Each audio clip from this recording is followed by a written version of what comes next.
In Nantou, Taiwan's biggest tea-producing county, there's a group of tea farmers who are taking a different approach to producing tea, doing away with pesticides and fertilizers in an attempt to give their products a more natural and authentic taste.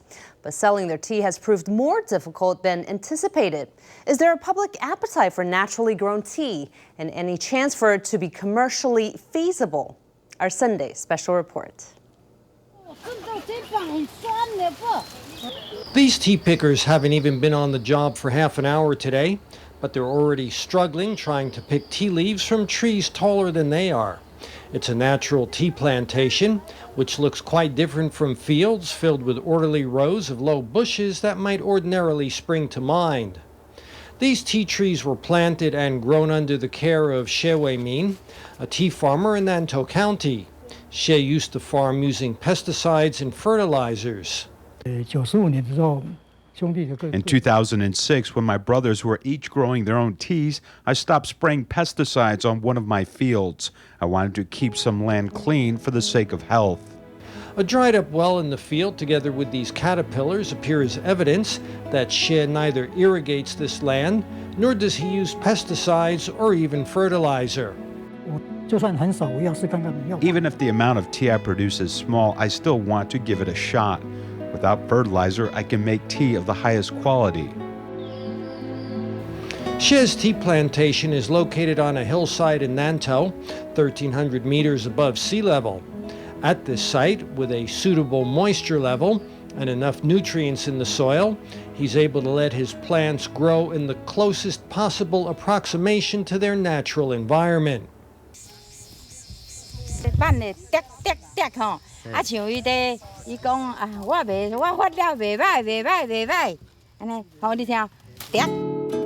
At another tea plantation in Nantou, Liu Ming-sheng is trying a similar approach. Liu, like Hsieh, switched over to more natural agricultural practices after ditching fertilizers. Now she comes to this plantation every day to monitor her fields. These two tea growers, both converts to a more ecological set of farming practices, were both influenced by Wang Yuan-shan, a native of Nantou and an intellectual who returned to the county to help rebuild the region's tea growing industry. Wang's mission was to use natural farming to produce tea that reflects a productive coexistence between humans and their environment.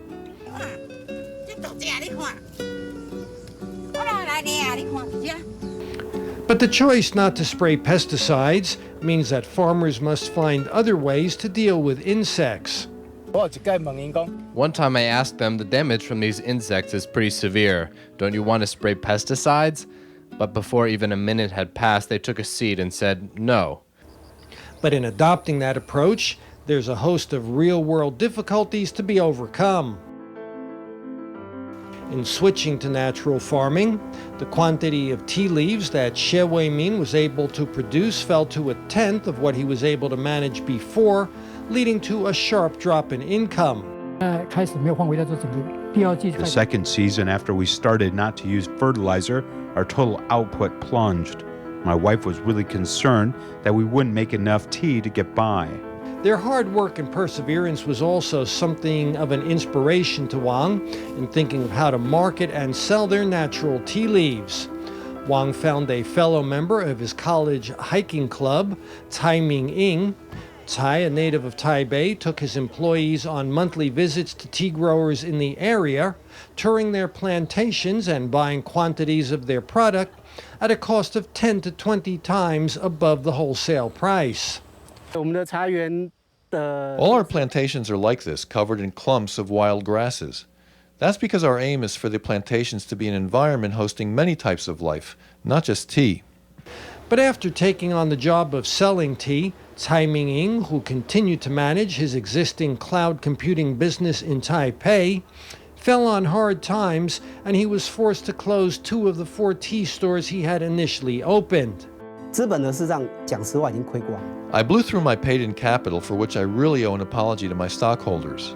I put in about 10 million NT dollars of my own money, and we've lost a total of at least 40 or 50 million NT. However, after his considerable losses over several years in the tea business, Tsai remains unwilling to set a point at which his losses become too great. He believes his investments are tied directly to the livelihood of his fellow tea farmers. We have the right attitude on this. We're willing to stick with it.